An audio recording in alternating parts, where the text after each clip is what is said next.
Welcome to First Unitarian Society of Minneapolis, the birthplace of congregational humanism. We carry on that tradition of free thought today, dedicated to promoting a free search for truth, meaning, and justice. Our web address is firstunitarian.org. I'm David Breeden, Senior Minister. Welcome.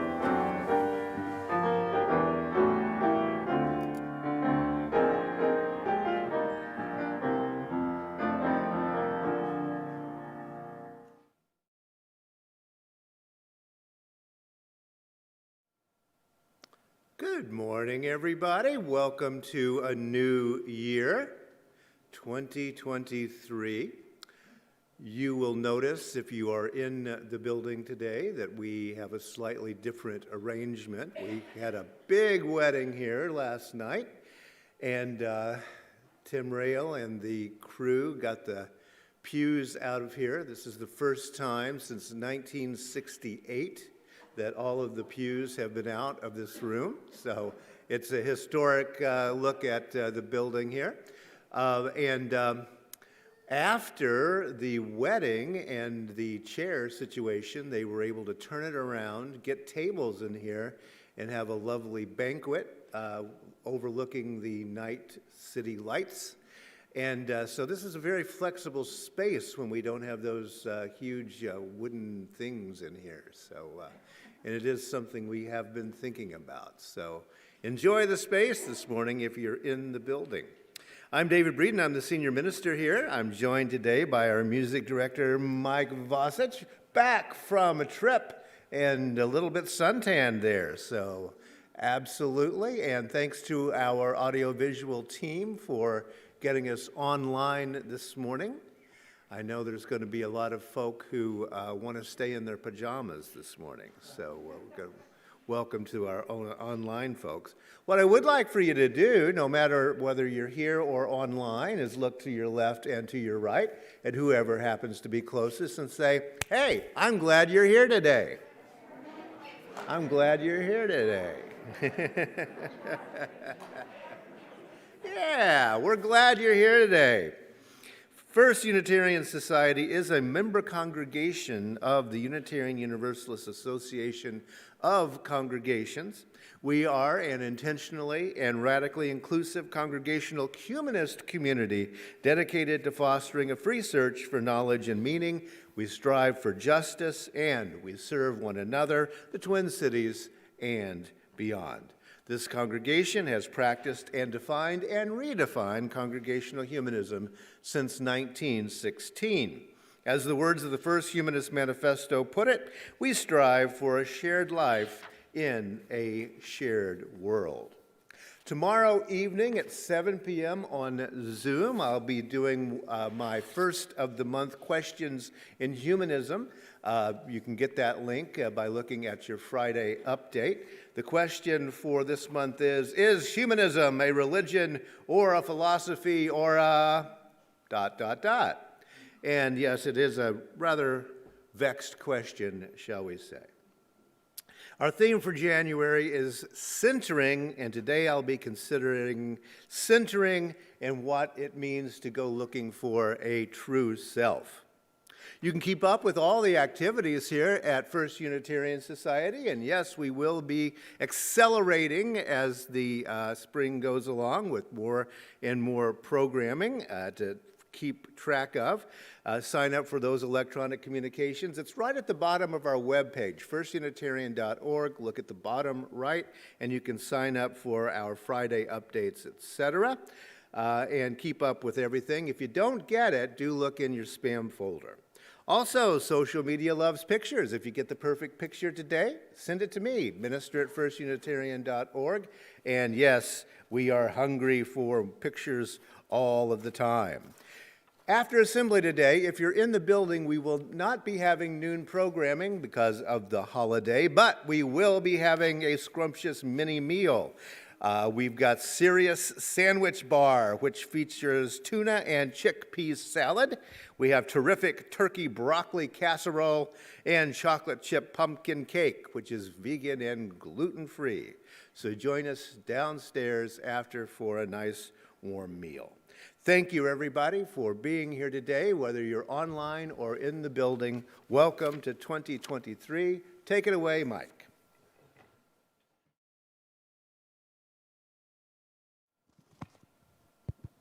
Good morning.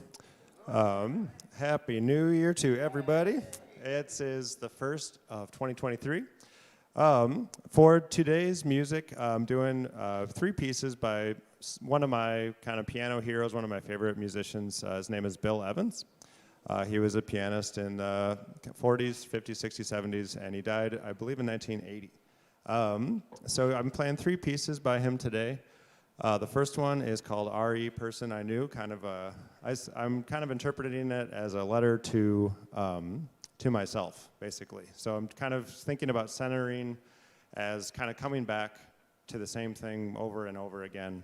As you come back to the first of the year every year, I think you kind of reevaluate yourself and see what has happened and what's changed and what you want to change. And these are some pieces. I kind of fell in love with Bill Evans as a high schooler, so I've been playing these pieces over and over my whole life, but I'd like to think that as I approach them now this year, that I have a new way to interpret them and a new way to kind of understand them.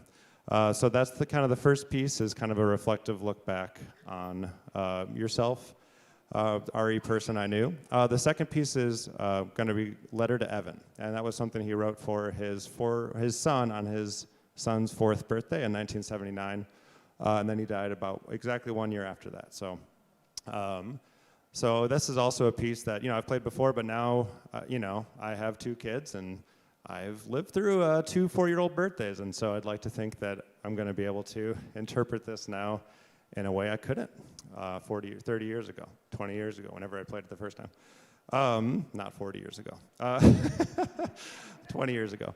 And then the last piece is just one of my favorite tunes that he wrote. It's called Periscope, and it's just kind of a playful, fun song. So music of Bill Evans today. Thank you.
Each week when we gather, we light our chalice in celebration and memory of one of the 8 principles of Unitarian Universalism, or one of the aspirations of our society. Today, we light our chalice in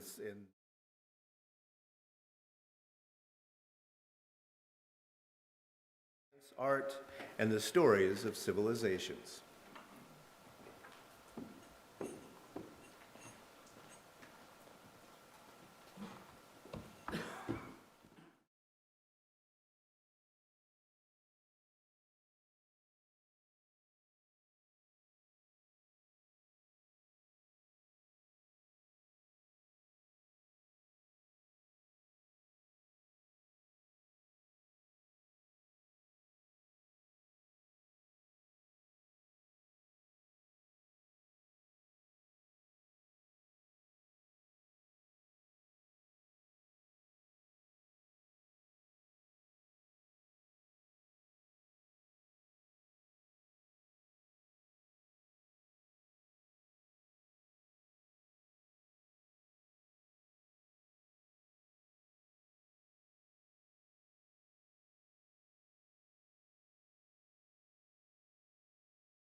This congregation is independently funded and democratically governed.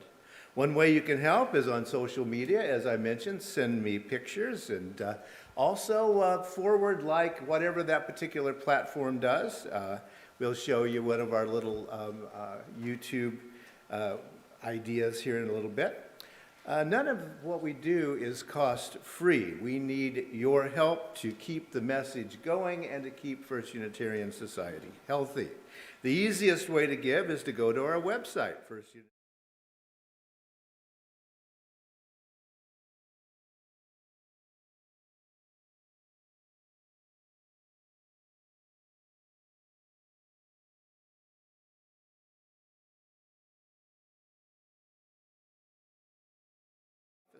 Afterward, and Alan Callender, our finance director, will help you to give. Thank you so much for helping First Unitarian Society keep the message going.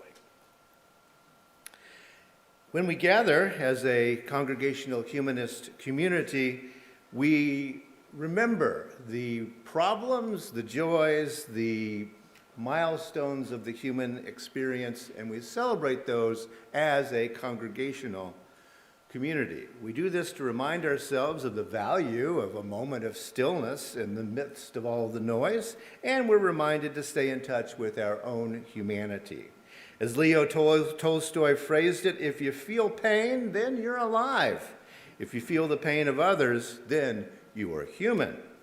We are here for each other. A sorrow, longtime FUS member Nancy Miller died on December the 22nd. We will be celebrating Nancy's life in the spring, so stay tuned for more information as we do the planning. Now we take a few moments to reflect on our world and those who work to comfort and heal the suffering and to work for justice.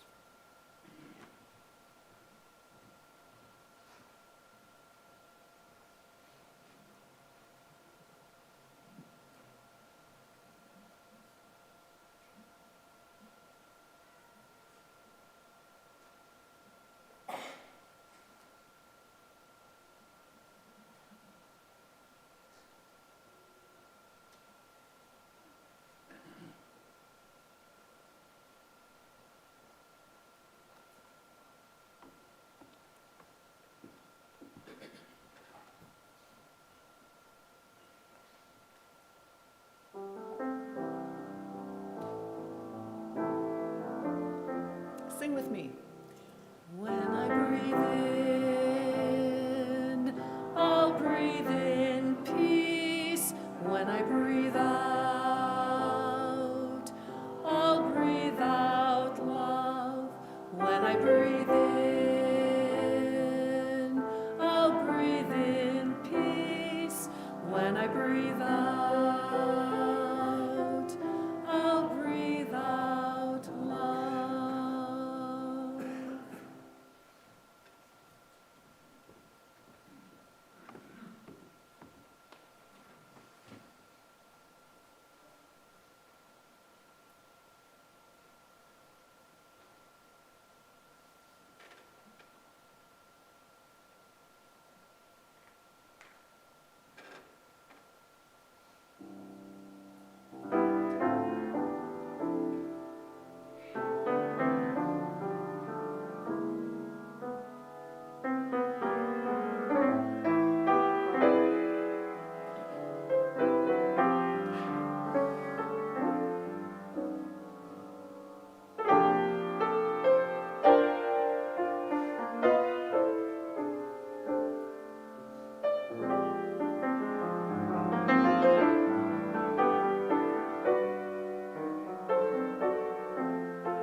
Thanks, Mike.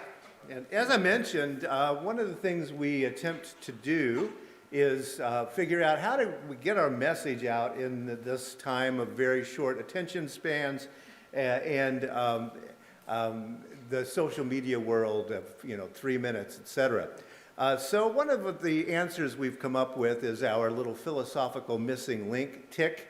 the missing link between the sea and land creatures, one of our forebears, of course, and we have made him a great philosopher. So here's the video for this month.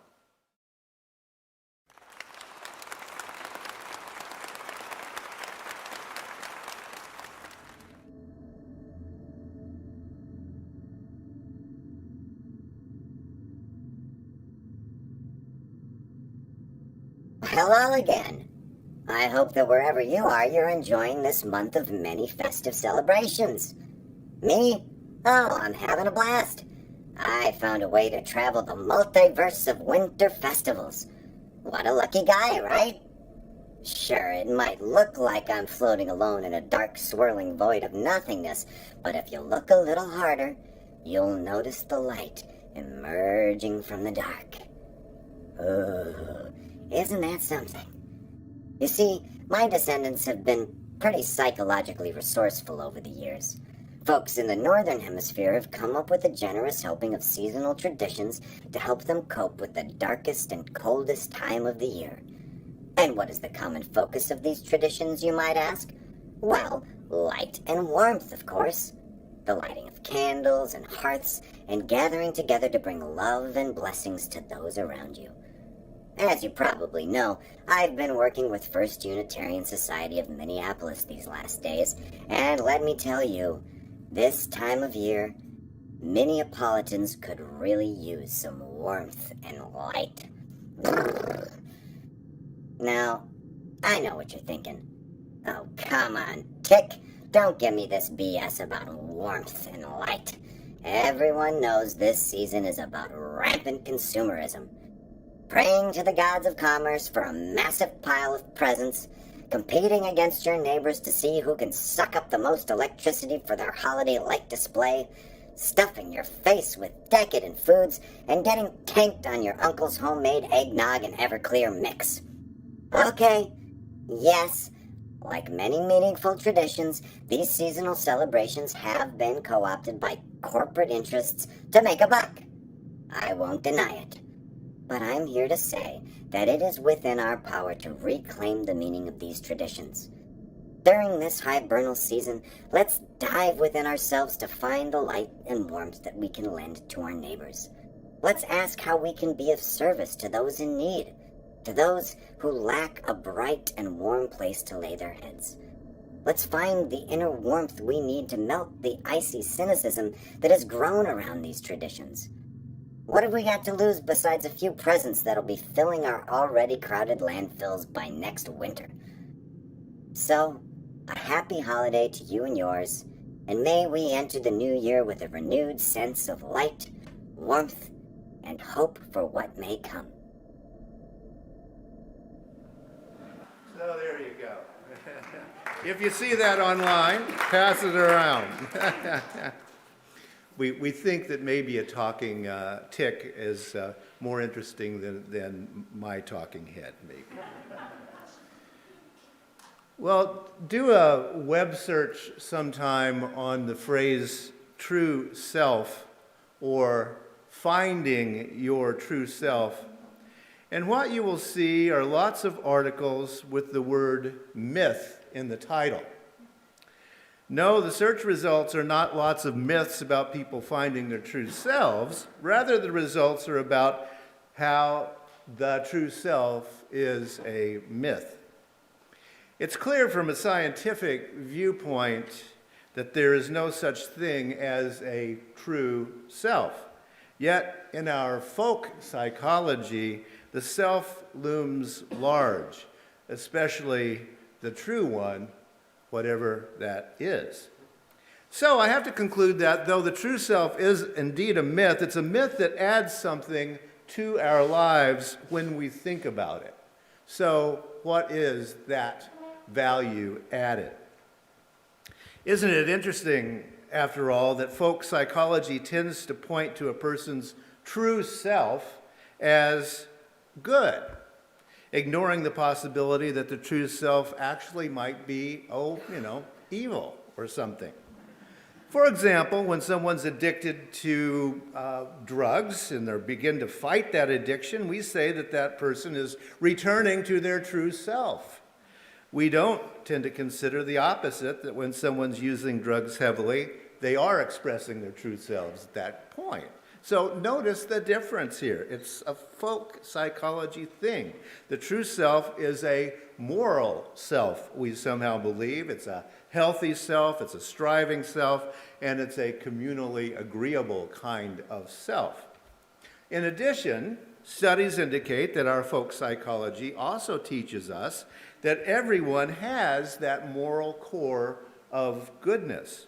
Those we know, those we don't know, and those in our group and those who are not in our group. We're very nice about people's true selves. They must be good inside. So it appears that even though the true self is a fiction, well, somehow assuming that fiction is true, it appears to be a good thing. After all, very few of us want to agree with the British curmudgeon Quentin Crisp when he says, "If at first you don't succeed, failure may be your style." Don't we hear that as somehow cynically humorous? Yet we know instinctively that such a sentiment is physically and psychologically dangerous for someone to have. Rather than accepting failure, we want for ourselves and others that striving to go on, that, let's go after that true self, that good one. That's what I want to consider today, is that myth of the true self and how we can use that to frame, maybe getting towards some kind of center and think about how we go about doing that. After all, it's a new year, and many among us are thinking of those New Year resolutions and those setting of intentions. And before we make resolutions, maybe we need to think a bit about what it is we're resolving to do. So part of our cultural compulsion here to find our true selves comes from that book that I mentioned last week, or the week before, so few people actually read. The verse is from the Gospel according to Mark 8:36. It's often printed in red letters as the actual words of Jesus. In the King James translation, it goes like this: "For what shall it profit a man if he shall gain the whole world and lose his own soul?" Now, this is the version that I learned in Sunday school as a kid, and the sentiment has gotten lots of traction over time in our culture itself. It's a way of saying that, these earthly goods are worthless in face of eternity, right? So, and often we condemn the rich, perhaps, for that, and it's become part of the Christian message. But is that what the words are actually saying? Well, that's a different matter. The Greek word often translated into English as soul is psyche, and that's where we get the word psyche in English, for as in psychology. But in Greek it meant breath, not psyche as something in the mind, it meant breath. So another way of translating that Greek would be, "For what shall it profit an anthropon?" That's also where we get anthropology, right? What does it profit a person, right, if they shall gain the whole world and lose their own breath? Does that mean life? It's a little more problematic than it first appears. Often psyche is translated as life, but if that's the proper translation, then what does the saying mean? Is the idea that gaining the whole world is a waste of your breath, is a waste of your life. Maybe that's what it means. What does the sentence actually mean? It's mysterious. Yet, as with so many other mistranslated sentiments, this one is part of our cultural understanding. Soul, spirit, psyche, life force. The sentence is saying that something is more important than gaining earthly goods, somehow. As we say in the South, a hearse ain't got no trailer hitch. You can't take it with you when you go. You will not be exiting with your U-Haul towing behind. We want to have, or I guess, some of us, we want to have had a moral core during our life, right? A center that was in some way good. We want people to say after we're gone, that was a good person, all right? Whatever that means. In his 1869 book, Culture and Anarchy, the British writer and poet Matthew Arnold expressed his fear that his contemporary capitalist society, we're talking 1869 here, his contemporary capitalist society was on the positive side capable of creating infinite commodities, as he called them. But in the minus column, that great capitalist society was creating incomplete and mutilated human beings, he called us. Incomplete and mutilated, stunted and enfeebled, as Matthew Arnold saw it. Now, many thinkers and artists in the 19th century realized that the church was on the wane, especially in Great Britain. Often, it was not the decline of religion or the death of God, as it was often called, that was really bothering people of that time, especially cultural critics such as Matthew Arnold. He was already an atheist. That's not what was bothering him about what he saw as the collapse of the church in Europe. His question was, where would the art reside after the churches closed? Where would people find art?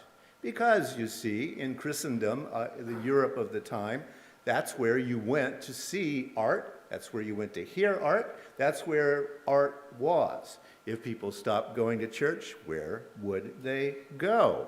Were Europeans doomed to incomplete and mutilated, stunted and enfeebled existences as they drowned in their endless, infinite capitalist commodities? Isn't our focus nearly always on the socioeconomic, after all? In our lives. What do we hear? We hear how Wall Street is doing. What the cultural critics of the 19th century didn't see coming was that art would become a secularized form. It would come out in visual, cheap reproductions of paintings, cheap books printed by the thousands. It would go into museums that began to open and open and open, concert halls, and et cetera, et cetera. They hadn't seen these in the early 19th century, but they begin to crop up as the century goes on. No, art no longer exists as a captive of the churches. They just didn't see how that was going to change, but we can see it nowadays. Interestingly enough, that thing that we somehow know that, you're not supposed to sell your soul, center, etc., for those infinite commodities, that soul or center or that essence, we still think of somehow in the spiritual, religious viewpoint, even though art has now become secular. What was going to be missing if churches closed down, they were wondering. The 19th century artists and critics ask, where will the poetry live? Where will the art be? And how will we avoid this infinite commodity that will kill our soul?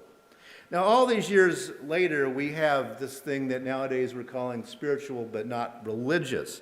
And that didn't come from nowhere. That seed was planted, I think, in the 19th century. It's the folk wisdom answer to that either or thinking of, is it religion or science? Got to be one or the other. No, it doesn't have to be that one way or the other, and I think most people have kind of figured that out. As I see it, spiritual but not religious is a shot at a both-and kind of expression, science and art, science and religion. We're not going to exclude either of those, and if our church systems say we've got to, we're going to leave and go be spiritual but not religious. The dialectic itself is what is being mistrusted, this either-or kind of thinking, I think. Why would we compare In contrast, science and the arts, or science and religions. The spiritual but not religious folks are asking that question. Spiritual but not religious looks at both the Nobel Prize laureate scientist, smart person, I think I'll listen, and the Pope in Rome, smart, yeah, maybe I'll listen, but neither of them are the boss of me. I will make my own spiritual decisions. And that's kind of Protestantism in a nutshell. It's what Protestants have been doing since way back in the Reformation period. The logic of Protestantism is schism and splintering. That's what Protestants do. We splinter, we schism, we doubt, we say that can't be right, and we keep, it's a destructive acid that just keeps eating away, eating away, eating away, until eventually you get to humanism. Now, some cultural critics are even wondering if the idea of a true self may be one of the targets of the spiritual but not religious people today. But it's not part of this religious ethos that is developing. Many people are discovering in our information-saturated reality not a true self, not a true center, but a fluid identity narrative. This is the new catchphrase, a fluid identity narrative. I change all the time according to what I'm seeing and what I'm watching. In one instance, an authority will be a scientist. In the next instance, it's a magician or a shaman or something like that. These are different categories of expertise, yet more and more contemporary people are saying one doesn't preclude the other. I got room for all of that stuff. This acceptance of categories, while dismissing the relevance of categories, appears to me to be the future of that, what we're going to call spiritual but not religious. I will dismiss all categories in my own way of thinking, people are saying. Now, this week's news cycle was filled with that very odd story of a politician who appears to have created his own backstory. Now, the question that occurs to most commentators that I've read about is, who is he really?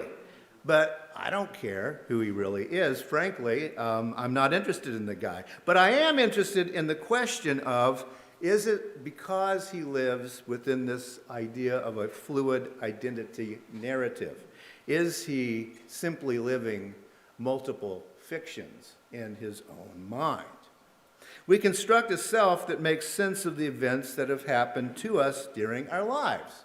We sit down and we say, okay, that was a high point, and that followed in the plot, and man, was I brilliant when I did that, and that was stupid. And we create the story around, a narrative around ourselves, the good, the bad, and the forgettable.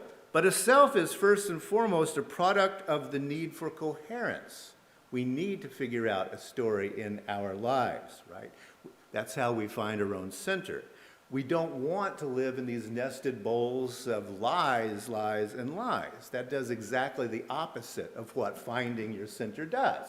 Suddenly, you're just kind of all over the place. Now, in a New York Times op-ed, the columnist, many of you know, I like David Brooks a lot of the time and sometimes can't stand the guy, but he has this to say about it. I wonder if the era of the short attention spans and the online avatars is creating a new character type.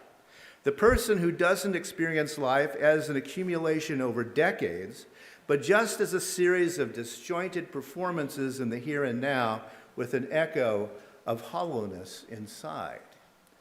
I think that's a good question to be asking. No, I don't want to be, pretend to be a psychologist here.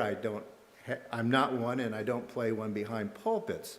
But somehow, something happened to this human being that he thought he could create his own narrative, and apparently that no one would notice or question in our new world of anti-facts. It's a new cultural formation, I believe, and I'm not one of these old curmudgeons who's going to say, well, all young people are troubled these days because they watch too much TV or whatever. No, that's not it. There is some kind of cultural fluidity, narrative fluidity that is taking over my mind, too. I disagree with David Brooks. It isn't the fluidity that is the danger here, I think, but rather the container, if we can do metaphor here, the container of the fluidity. What is channeling the fluidity and where is it going, I think is a good metaphor to look at. Will fluid identity narratives flow in a channel that is good? Or can it be put into a channel that is good? This we don't know. But I think we need to think about trying to get that compared with the centering in this idea of a true self. My hunch is that the fluidity of identity will increase over time. Necessarily so. That's not the question or the challenge. That's just a given, I think. The challenge is how people who wish to lead virtuous lives are going to deal with that fluidity and not simply lose the center of ourselves. The question is first about self-honesty in that case, in the face of fluid identity narratives, and only secondarily is the question about some kind of lying in public or something of that sort. Now, I do also want to consider one other cultural trend that I think is going in this direction. One of the candidates for the new word of the year for 2022 is perma-stressed. Perma-stressed. It didn't win number one, but perma-stressed.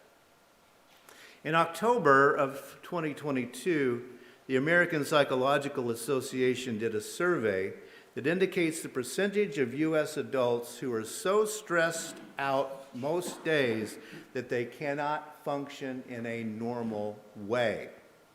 The results, I think, are telling. And they correlate also with generational data, as you quickly notice. Gen Xers, boomers, and older, we're not all that stressed. We're not perma-stressed anyhow, but people below the age of 44, millennials, Gen Zs, etc., more than 1/3, nearly half, report being so stressed most days that they cannot function. What's going on here? We know that there are lots of factors involved, yet I have to ask, is there a correlation between that perceived fluidity that I was just thinking about and this inability to overcome or to control stress, this perma-stress? And if these are connected, what can we do about it? And I guess the answer is find a center and find a way to get back to your center even when you are extremely perma-stressed. How do you get back to yourself? Well, I have a suggestion. Joanne Rogers, that's the wife of Fred Rogers, Mr. Rogers. They were married for 51 years. She says, no one worked harder at being Fred Rogers than Fred Rogers himself. No one worked harder at being Fred Rogers than Fred Rogers himself. Now, we could be old-fashioned about that and say that Fred Rogers found his true self in some way, and he wasn't born with a sweater, but he got into one as quickly as he could. But as Joanne Rogers underlines, Fred Rogers had to work hard at being Fred Rogers.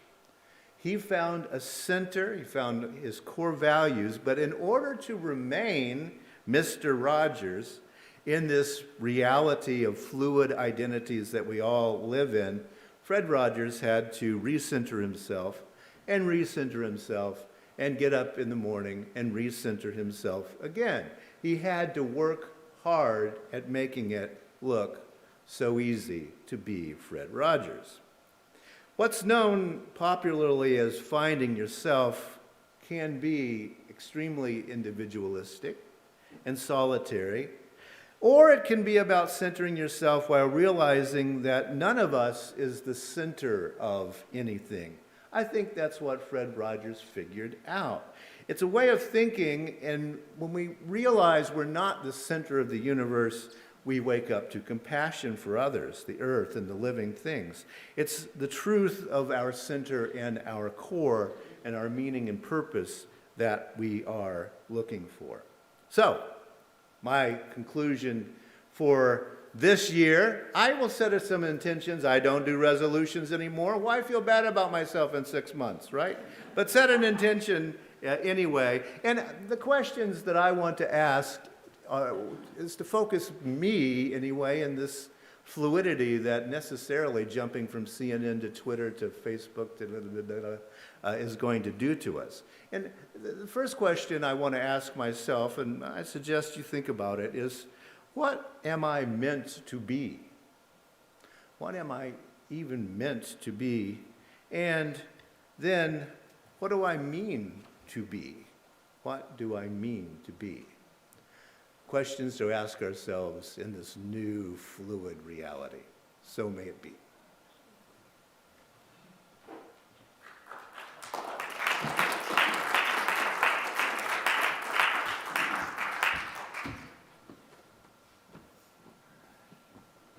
Well, with that thought in mind, let's stand as you are able and sing Auld Lang Syne, which I think has a lot to do with centering, and centering ourselves, I think, in this community where we have lots of connections, past, present, and hopefully future. A little intro there.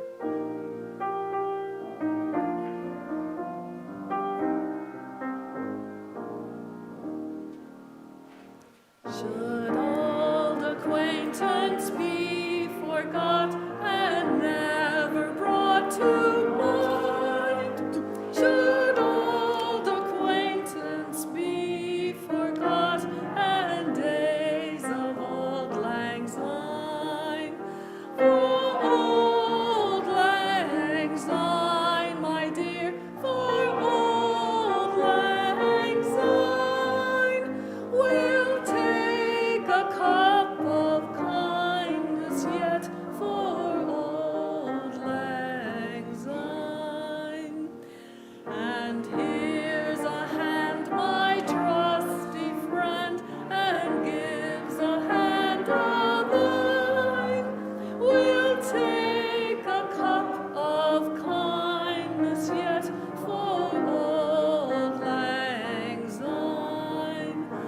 For auld lang syne, my dear, for auld lang syne, we'll take a cup of kindness yet for auld lang syne.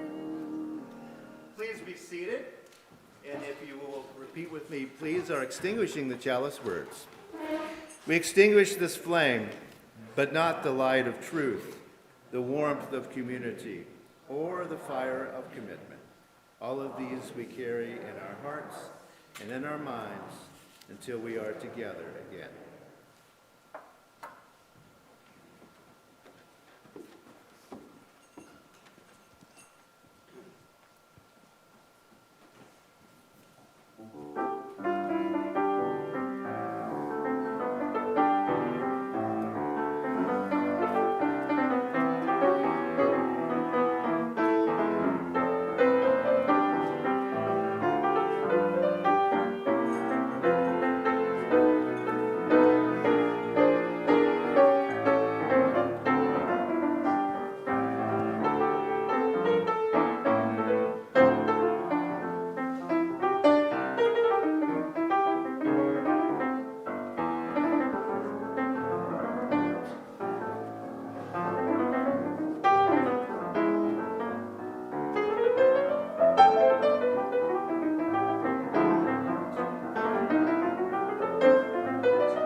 Go out into the world.